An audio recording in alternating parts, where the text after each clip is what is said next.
What's going on, YouTube? It's Donnie B all day. I know I'm beginning in my library today.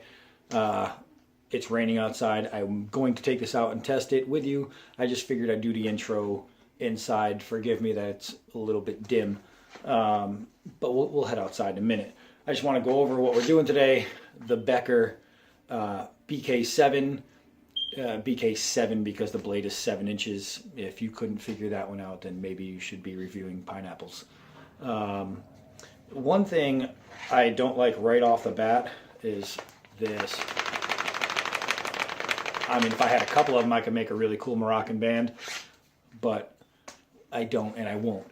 So the Becker is made by K-Bar, and every single one of you should know by now that K-Bar is known for this, the military fighting knife, right? It's as famous as you can get in as far as blade style, right? But we're not talking about that one today. We're talking about this one. Now, this blade is infamous. Everybody is aware of the Becker BK-7. I personally really dig this blade. It's cool. Now, being made by K-Bar, there's one of 3 things that it could be. It could be either one of their lower level knife brands that they came out with. It's not. It could be some super fit and finish, high-end, gold-crusted, embalmed piece of wonder wood that you hang up on your wall. It's not. This is a true K-Bar knife. Instead of being a fighting knife, this is more of a survival knife.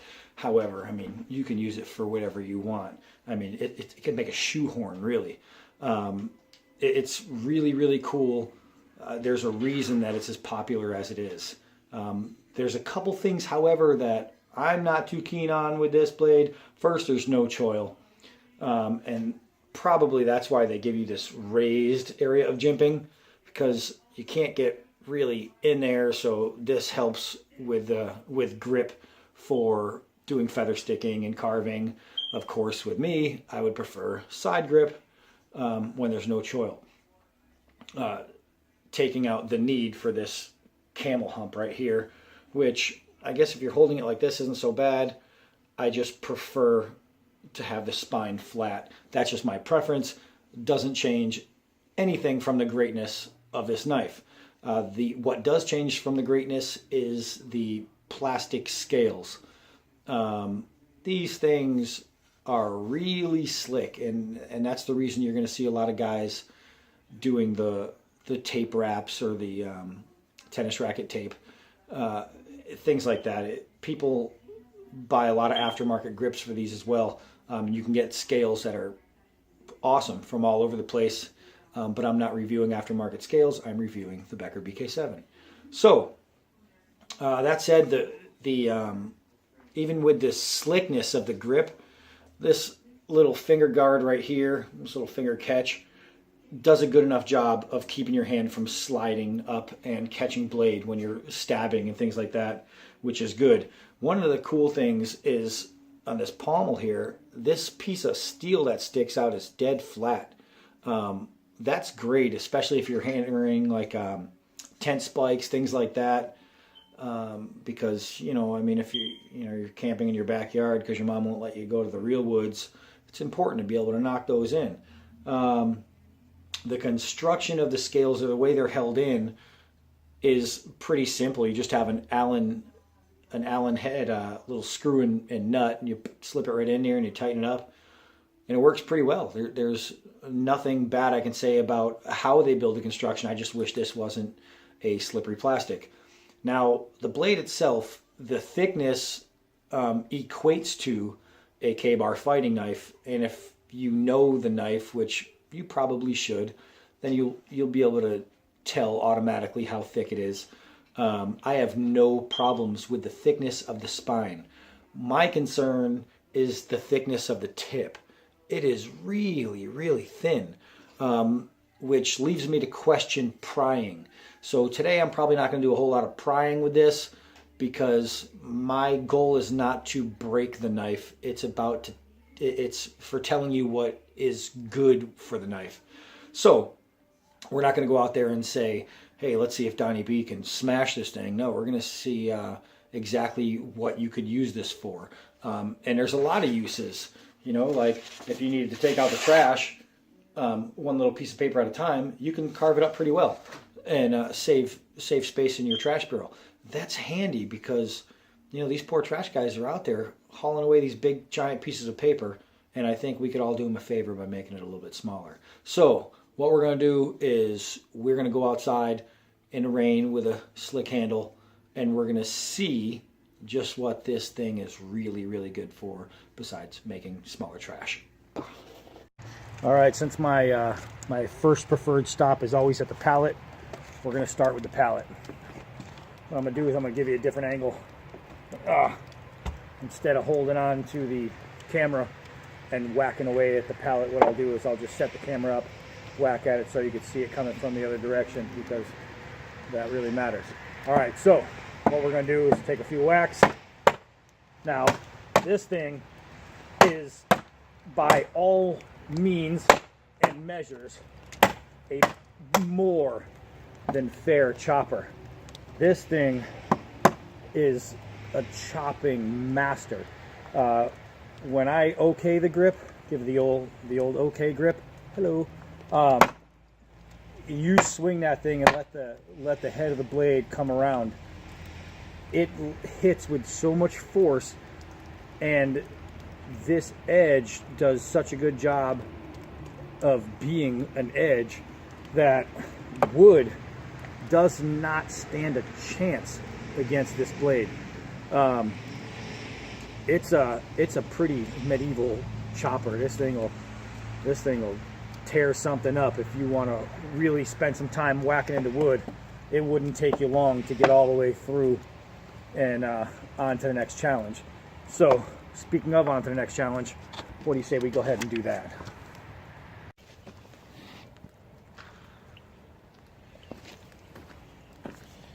All right. Next challenge isn't much of a challenge. It's just kind of a balance test, scales tightness test. We're going to do the old drop. And I have no real world worries about dropping this knife. I know that it'll never not stick. Except for that time. That was my fault, though. I kind of let it go at an angle. So let's see if I just properly drop it. You know what? I can see the rear kicking over a little bit, which I didn't guess was going to happen because of the meat in this blade. I figured that it would drop like that every single time. Well, guess what? Some things are meant to surprise you.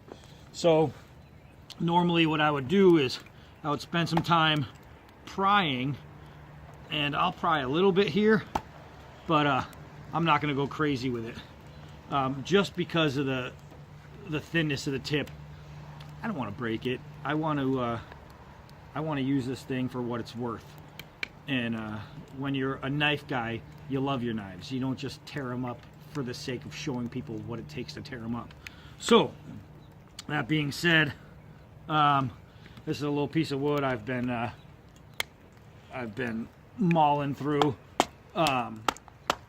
This is not a true test of its ability to, I'm a lefty, I don't know why I'm doing this right-handed, from its ability to baton.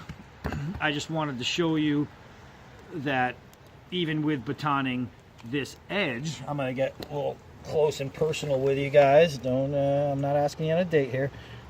This edge holds up really, really well. This is K-bar edge. You know, this is just awesome 1095 high carbon K-bar crap. And when I say crap, I mean that in a good way, not a bad way.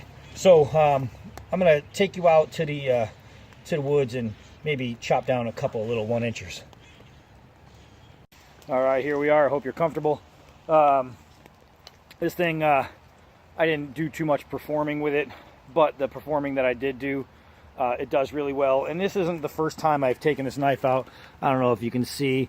You see a lot of the coating is coming off. That's because I've used this thing quite a bit So this thing, I've not resharpened it, I've not reprofiled it. It's doing what it's supposed to do after it's already done what it was supposed to do. So we're gonna take some shots at a few of these little 1-inch guys and show you the cleanliness, I could say, of the strike. We'll show you some sharpening capabilities, you know, make the old cucumber here. What I'd like to do is knock down some of this bark, some of this wet crap, and get to the actual wood, and then go ahead and use my little side grip here to make some nice feathers happen. Even they're falling to the ground, but I'll tell you what, that's paper thin. So the knife will do every single survival task that you expect it to do. It's good for chopping, it's good for carving, it's good for feather sticking, it's good for batoning. The only thing I wouldn't use it is a crowbar. But you need to make some spikes, you need to set a trap, dig a little pit, try to catch some game overnight at the campsite. I mean, that's just it. It's no effort to do this, to sit here and make some tips. Normally when you do a chop tip, what you do is you stick this onto something hard and then you bang away at it. I'm holding this thing and letting it swing around in my hand as I do this, and this knife is just taking care of business. All right. It does it all. It's a really, really fine blade, and a total typical K-bar. Now, as much as I don't like the scales, the stock scales in this thing, I have to say that as I'm using it in the cold and in the rain, it's not getting any more or even almost any less slick than how it already was. So my grip has not changed when the weather changed, you know, and I think that's pretty important. So it might be something that, you know, depending on where you live, what kind of climate you live in, that might be something that that is reflective to what you need personally. As you see, this thing, it's a chopper, it's a cutter. This will do the job. It works. It's really, really great. I mean, it's K-bar. What do you want? So I'm not gonna waste too much of your time showing you the same thing over and over again. Let's go take it to the rack and go over this thing. All right, ladies and germs, whatever the hell that means. Here we are, final showing of the Becker BK-7 made by K-bar. And what can I say that I haven't already said or shown? Not too much. One thing I didn't point out is the gigantic lanyard hole. You can fit a pretty good size of cordage through that thing, which I personally like. I think that's a great touch. Fit and finish, who cares? It's a survival knife, but I will tell you, it's still pretty good. The blade itself has a really nice coating. It's gonna rub off, you could see that, but it actually took a little bit to make it rub just that little bit. The spine is 90 degrees, so you rub off some of that stuff up top and you're going to get a spark. The pommel is a good hammer. The point is very, very sharp and very, very honed. I have no issues with that. Again, don't pry with it. I'll tell you what, this knife will last you forever if you use it for what it was intended for. You can dig through the dirt and make yourself a little poo hole. You can, you know, carve up any piece of wood on the planet. It's pretty much gonna enable you to build and construct whatever you need to do while out in the wilderness. You can literally attach this thing to a stick and kill Tyrannosaurus Rex. This thing is gonna get the job done no matter what.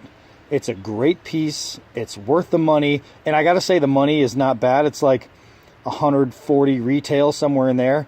And you can get this thing sub 100 on like eBay all day long. And if you're looking for a good survival knife that you enjoy doing custom work on, like you could do some Rocky Mountain tread with a Dremel on the grip and make it better. You can throw some grip tape or wrap or tennis racket tape and make it better. It doesn't take much. I've seen people take off the coating.